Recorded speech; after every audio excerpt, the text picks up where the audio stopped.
गुरुर्ब्रह्मा गुरुर्विष्णु गुरुर्देवो महेश्वरा गुरुर्साक्षात् परम ब्रह्म तस्मै श्री गुरुवे नमः। नीलाम्बुज श्यामल कोमलांगम सीता समारोपित्वाम भागम पानो महाशाय चारुचापम नमाविरामं रघुवंशनाथम्। त्वमेव माता च पिता त्वमेव बन्धो च सखा त्वमेव विद्या च द्वरिणं त्वमेव सर्वं मम देव। वासुदेवसुतं देवं कंसं चानुर्मर्दनं देवकी परमानंदं कृष्ण वंदे जगद्धम्। प्रिय बंधुओं, देवियों व सज्जनों, यदि वर्तमान समय में आप थोड़ा गौर से देखेंगे तो संसार में बहुत से लोग बेवजह बोले जा रहे हैं। और मजे की बात यह है कि उनको खुद भी नहीं पता कि वे क्यों बोल रहे हैं और क्या बोल रहे हैं। बस आदत हो गई है, चलते चलते भी बोले जा रहे हैं। देवी भागवत में एक श्लोक है, उसका अर्थ आपको बता रहा हूं। श्लोक कहता है कि जो बोलता है वो जानता नहीं है और जो जानता है वो बोलता नहीं है। फिर से सुनो, जो बोलता है वो जानता नहीं है और जो जानता है वह बोलता नहीं है। बस इस बात को ठीक से समझ लो। आज रेखा नाम की एक बच्ची का फोन आया, कहने लगी आपका कमेंट बॉक्स बंद है। मैंने कहा कि अब तूने फोन कर ही लिया, मेरे कान में कमेंट कर दे। उसने कहा कि अब आप राशिफल क्यों नहीं सुनाते, आपके वीडियो मैंने कई साल सुने और मुझे लगा जैसे खुद भगवान बोल रहा हो।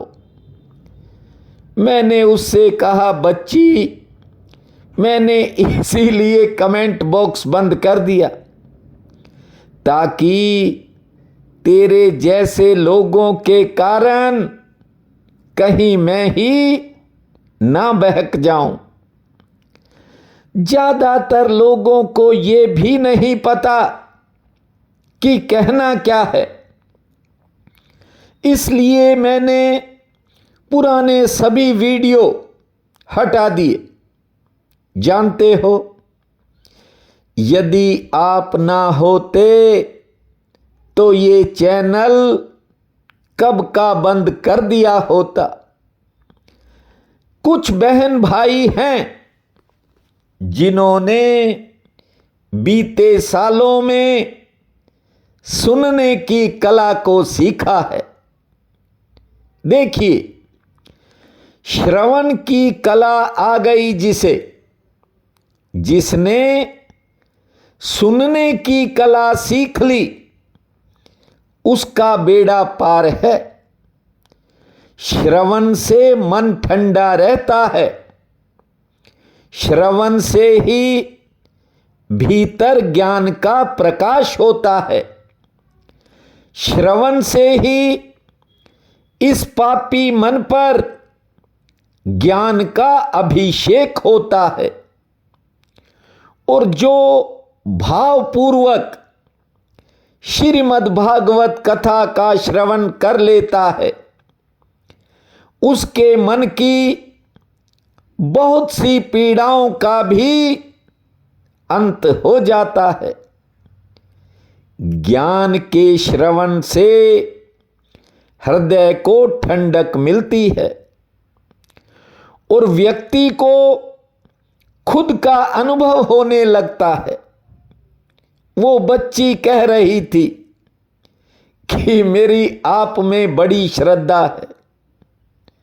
मैंने कहा ना तो मेरे पर श्रद्धा रखने की जरूरत है और ना किसी और पर।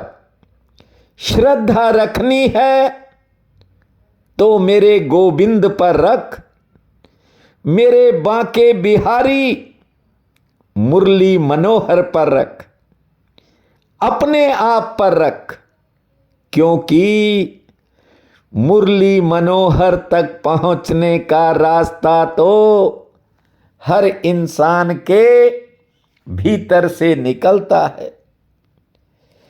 कथा के एक एक श्लोक के अर्थ को अपने विवेक की कसौटी पर कसना, भागवत का प्रत्येक श्लोक मूल्यवान है।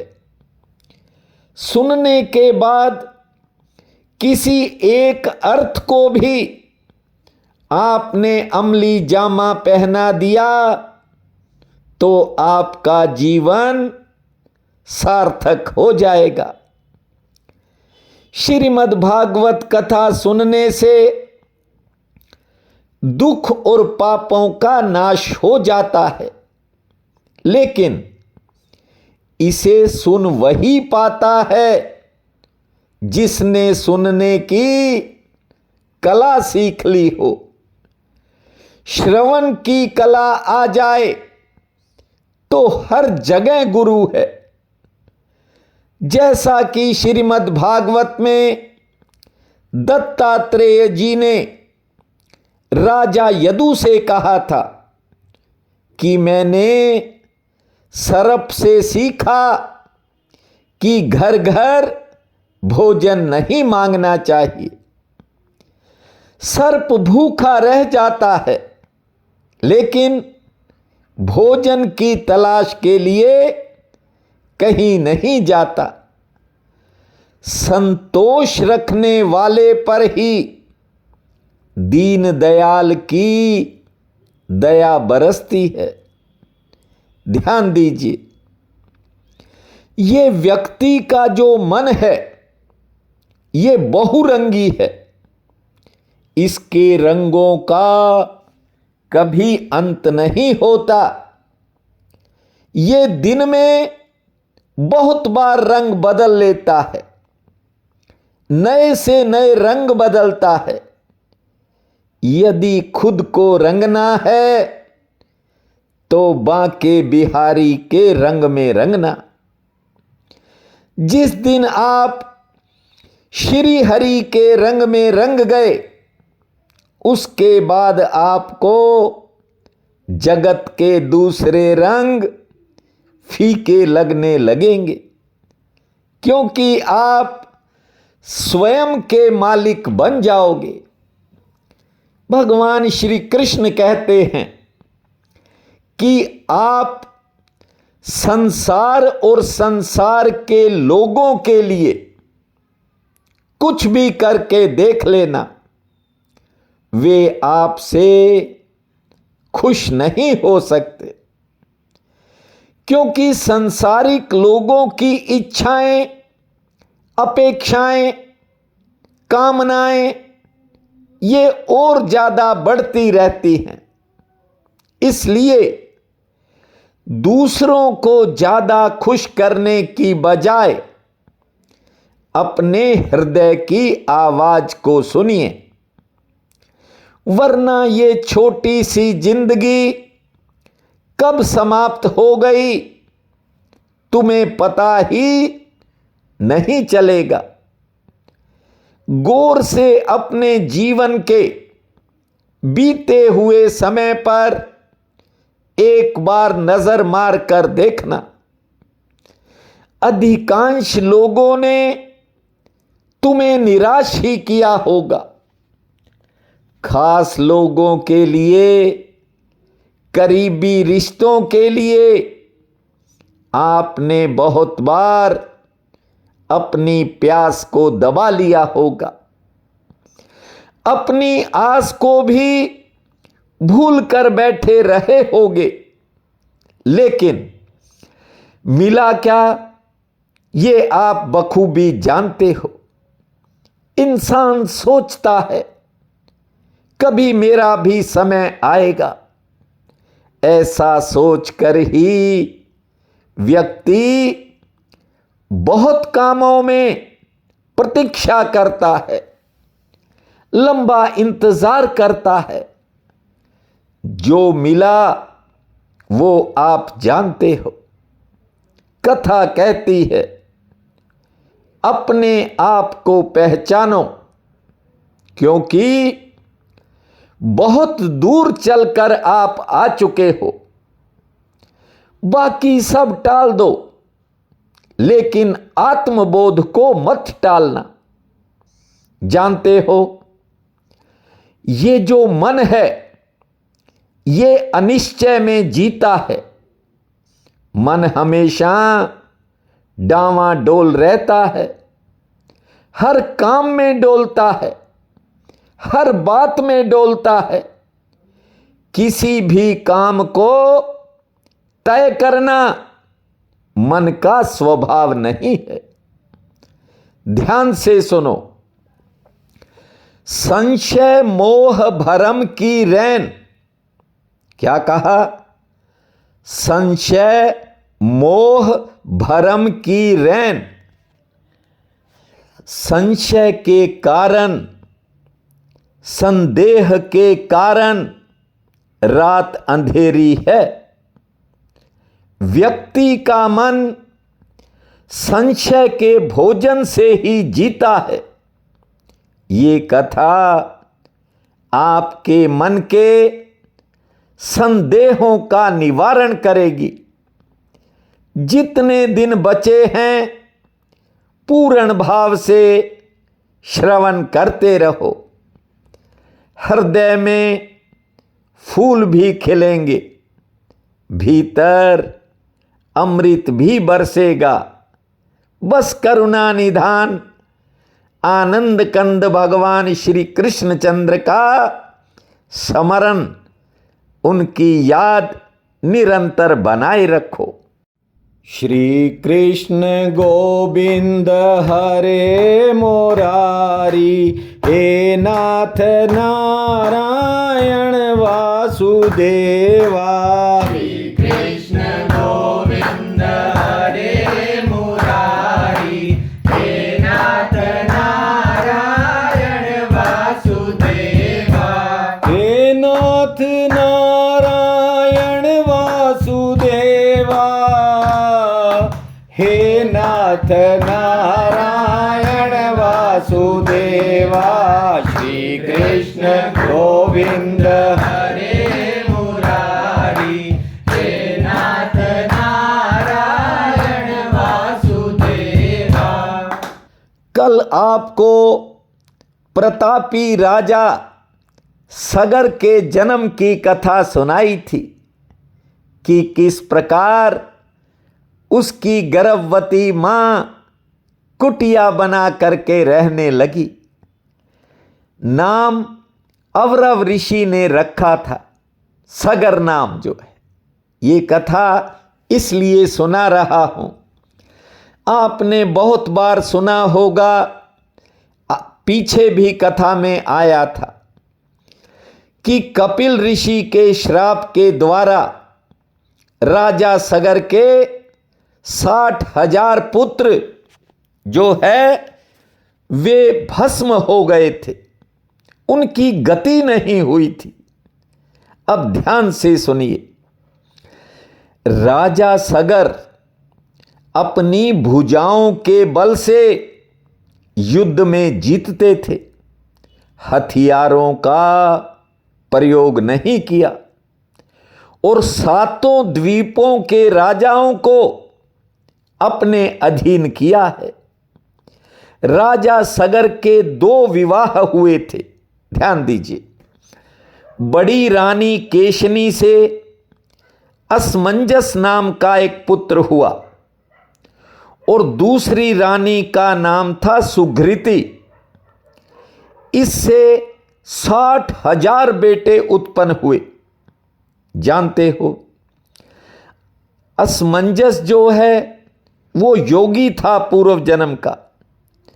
राजा सगर ने असमंजस को वनवास दे दिया था और अपने पोते अंशुमान को, जो बड़ा धर्मात्मा था, अपने पोते अंशुमान को अपने पास रखा।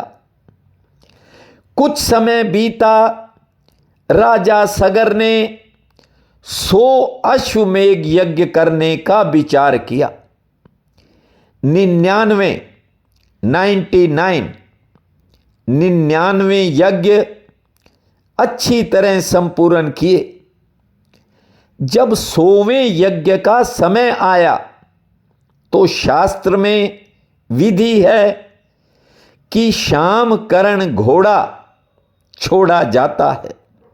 जानते हो, राजा सगर ने घोड़ा भी छोड़ा और 60,000 पुत्र उसकी रक्षा करने के लिए उसके साथ कर दिए। उधर इंद्र जो था, उसके मन में यह संदेह पैदा हो गया कि कहीं ये राजा यज्ञ करके मेरा इंद्रासन तो नहीं छीन लेगा। ऐसा जब उसने सोचा तो क्या किया इंद्र ने, वो जो घोड़ा छोड़ा था शामकरण, उसको छीनकर यज्ञ विध्वंस करने का मन में विचार किया, लेकिन नहीं हो पाया। फिर छल से इंद्र जो था वह घोड़ा चुरा कर ले गया। और जानते हो, जहां कपिल मुनि तप कर रहे थे उनके पीछे ले जाकर बांध दिया और आप इंद्रलोक को चला गया। राजकुमारों ने देखा कि आज घोड़ा नजर नहीं आ रहा। उन्होंने सभी लोकों में जा जाकर घोड़ा ढूंढा, लेकिन पता नहीं चला। और आकर के राजा सगर को कहा कि पता नहीं घोड़ा कहाँ चला गया, आप आज्ञा दें तो हम पृथ्वी खोदकर घोड़ा ढूंढ लेंगे। राजा सगर ने कहा खोजना चाहिए। पिता की आज्ञा अनुसार घोड़ा ढूंढने के लिए इतनी पृथ्वी खोदी कि छोटे छोटे 7 समुद्र भरतखंड में प्रकट हुए। जब वे लोग घोड़ा खोजते हुए कपिल मुनि के आश्रम पर गए तो देखा ऋषि तो बैठकर तप कर रहे थे। उनकी कुटिया के पीछे घोड़ा बंधा हुआ था। जब राजकुमारों ने देखा तो उन्होंने कहा हमने चोर पकड़ लिया। उनके चिल्लाने से कपिल देव मुनि का ध्यान खुल गया और आंख उठाकर देखा क्रोध से तो राजा सगर के 60,000 राजकुमार वहीं जलकर भस्म हो गए थे। राजा सगर ने बहुत दिन तक जब अपने बेटों का समाचार नहीं पाया तो अंशुमन को बुलाकर कहा कि तू जाकर अपने चाचाओं और घोड़े की सुधि ले, तू खबर ले। अब अंशुमान घर से निकला और उनका पता ढूंढता हुआ जहां वे जल गए थे वहां अंशुमन पहुंच गया।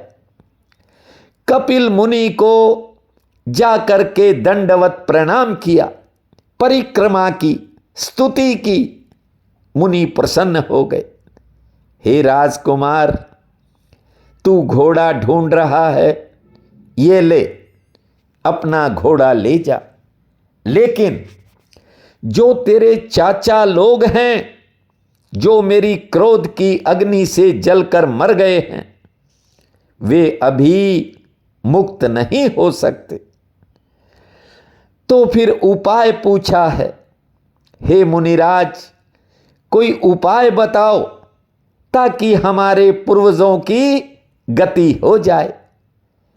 कपिल मुनि ने कहा, जब गंगा जी आकर अपने जल से उनकी हड्डियों और राख को बहाएंगी, तब उनका उद्धार होगा।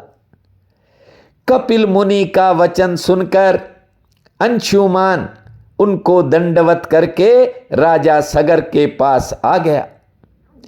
सारी कथा, सारा वृतांत जो है सुना दिया। राजा सगर ने अपने बेटों का मरना परमेश्वर की इच्छा समझा और संतोष कर लिया, और 100वां यज्ञ संपूर्ण करके संसारिक माया छोड़ दी। ज्ञान पैदा हो गया। ये जो अंशुमान है, इस पोते को राजगद्दी पर बैठाकर वनों में चला गया और हरि चरणों में ध्यान लगाने लगा। देखिए, आगे इसी पीढ़ी में भागीरथ पैदा होंगे। वो कथा मैंने गंगा अवतरण की आपको पहले सुना दी थी। जो होना होता है, उसके पीछे कोई न कोई बड़ा कारण छिपा होता है। बात को ठीक से समझिए। यदि राजा सगर के 60,000 पुत्र भस्म ना होते, उनकी गति हो गई होती, तो फिर गंगा इस पृथ्वी पर कैसे आती। हर चीज के पीछे कारण है, और आप इतने दिन से ये अमृत रूपी कथा श्रवण कर रहे हो। परमात्मा कुछ बड़ा करना चाहता है, आपके जीवन में नए रंग भरना चाहता है। कोई तो कारण है जो आपका भाव इस कथा के भीतर जा पहुंचा है। इतना ही नहीं, हर समय मन में गोविंद नाम का उच्चारण हो रहा है। गोविंद मेरो है, गोपाल मेरो है। गोविंद मेरो है, गोपाल मेरो है। अरे बाके बिहारी नंदलाल मेरो है। अरे बाके बिहारी नंदलाल मेरो है। गोविंद मेरो है, गोपाल मेरो है। गोविंद मेरो है, गोपाल मेरो है। अरे बाके बिहारी नंदलाल मेरो है। गोविंद मेरो है, गोपाल मेरो है। भगवान श्री कृष्ण अपने बाल सखा, बचपन के साथी और अपने भक्त ऊधो को ज्ञान दे रहे हैं। भगवान कहते हैं कि संसार में प्रीति रखने की बजाय, अधर्मियों के साथ रहने की बजाय, अपने आप को सत्संग में लगाओ। दुष्ट संग में रहने के कारण इंसान को नरक भोगना पड़ता है। हरि चरणों में प्रीति लगाने से ये आवागमन का चक्र एक दिन टूट जाता है और जीव बैकुंठ में वास करता है। जिस तरह राजा पुरुरवा उर्वशी अप्सरा की प्रीत में फंसकर नष्ट हो गए थे, ध्यान से सुनिए, उसी तरह संसारिक लोग भी लंपट लोगों के पास बैठकर अपना परलोक बिगाड़ लेते हैं। हे उद्धो, तुम उन लोगों की संगति कभी मत करना। जाने से पहले कृष्ण अपने बाल सखा को ज्ञान दे रहे हैं। पूछ लिया उद्धो ने, हे त्रिभुवनपति, राजा पुरुरवा का हाल ऐसा क्यों हुआ, आप मुझे सुनाएं। तब प्रभु कह रहे, हे उद्धो, जिस तरह राजा पुरुरवा इला नामक स्त्री से पैदा हुए और उर्वशी नाम की अप्सरा के वास्ते वे गंधर्व लोक में जाकर बस गए थे। ये बड़ी लंबी कथा है, लेकिन आज आपको ये सुना देता हूं जो भगवान कृष्ण ने सार उद्धो को सुनाया है। हे उद्धो, राजा पुरुरवा ने गंधर्व लोक में रहकर हजारों साल तक उर्वशी के साथ भोग विलास किया, लेकिन काम से मिलने वाला सुख ऐसी चीज है कि उसमें तृप्ति नहीं होती, उसका मन नहीं भरा। और मेरी इच्छा के अनुसार, देखिए, होता तो सब ठाकुर की मर्जी से है, और स्वयं ठाकुर कह रहे हैं, एक दिन मेरी इच्छा से वह ज्ञान की राह पर चल पड़ा। उसने मन में विचारा कि इतने दिन कामदेव के वश होकर मैंने सांसारिक सुख तो बहुत उठाया, पर मेरी इंद्रियों की चाह आज तक पूरी नहीं हुई। जिस तरह अग्नि में घी डालने से ज्वाला बढ़ती है, उसी तरह इंद्रियों को जितना अधिक सुख मिलता है, इनकी चाह भी उतनी बढ़ती है। कभी संतोष नहीं होता। ये जो राजा है, ये बुद्ध का बेटा है। मन में सोचता है कि मैं इतना प्रतापी राजा होकर उर्वशी के जाते समय एक बार उसके पीछे निर्वस्त्र ही दौड़ पड़ा था। ऐसे दौड़ पड़ा जैसे कामातुर गधा गधी के पीछे दौड़ता है। उसने मुझे वश में कर लिया, जैसे नट लोग वानर को अपने अधीन कर लेते हैं। मैं उसके भोग विलास में फंसकर ऐसा अंधा हो गया कि मुझे छोटे और बड़ों की लज्जा नहीं रही। दिन रात बीतने की भी मुझे कोई होश नहीं थी। सातों द्वीपों के हजारों राजा जो मेरे अधीन थे, वे मेरे अज्ञान पर हंसने लगे। देखिए, बिना प्रभु की मर्जी के ज्ञान भी नहीं होता है। इसीलिए ठाकुर जी कहते हैं कि ये राजा पुरुरवा मेरी इच्छा से ज्ञान की राह पर चल पड़ा। फिर मन में विचार कर रहा है कि मैं सातों द्वीपों का राजा, कितने हजार राजा मेरे अधीन, लेकिन वे मेरे ज्ञान पर हंसते हैं।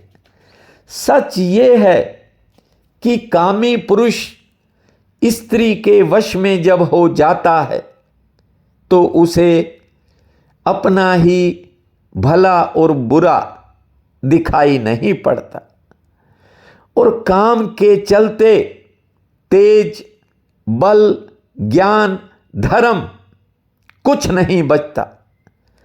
मांस की पुतली, उसके ऊपर मैं पागल हो गया।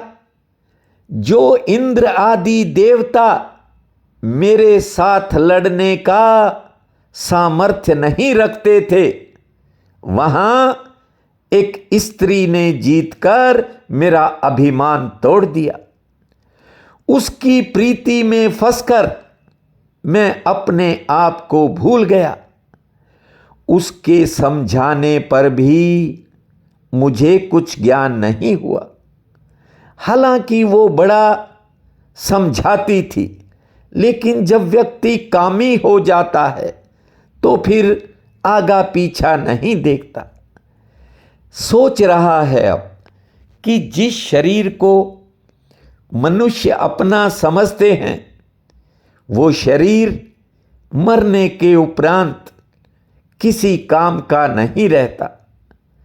फिर उसे कोई एक दिन घर में नहीं रख सकता, क्योंकि ये संसार है। कोई अपने माता पिता का अगले दिन संस्कार करना चाहे तो पहले तो रिश्तेदार, फिर पड़ोसी, फिर समाज, समाज के मुखिया समझाते हैं जल्दी करो। इसीलिए राजा पुरुरवा सोच रहा है कि मनुष्य को उचित है पहले सांसारिक माया को छोड़े और फिर हरि चरणों में प्रीति लगावे।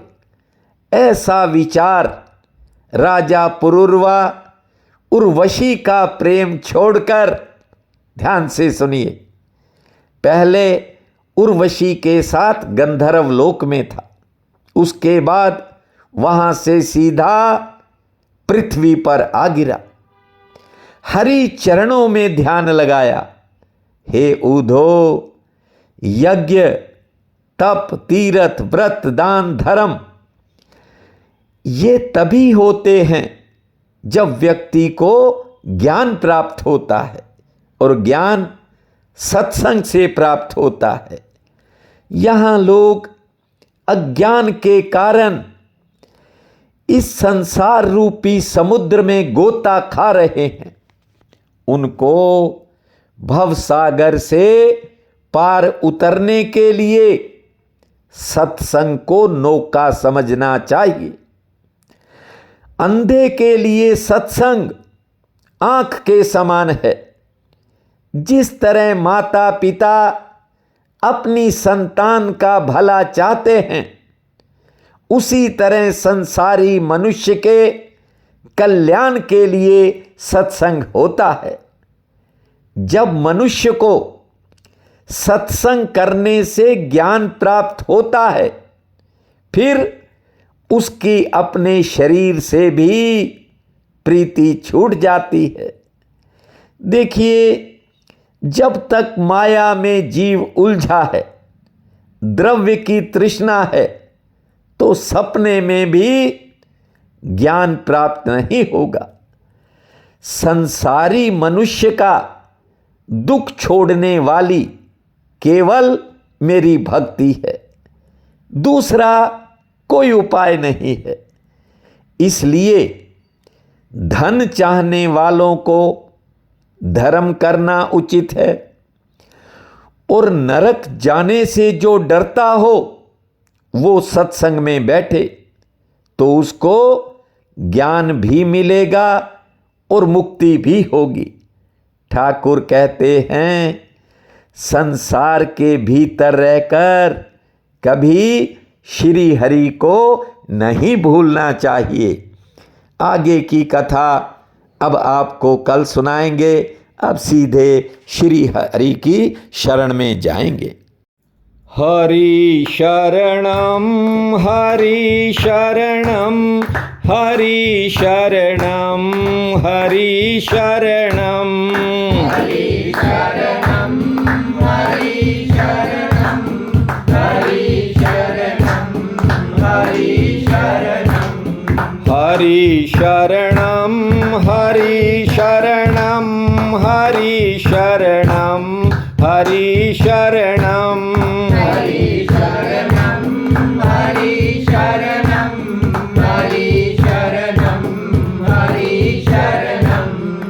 हरि शरणं हरि शरणं हरि शरणं हरि शरणं हरि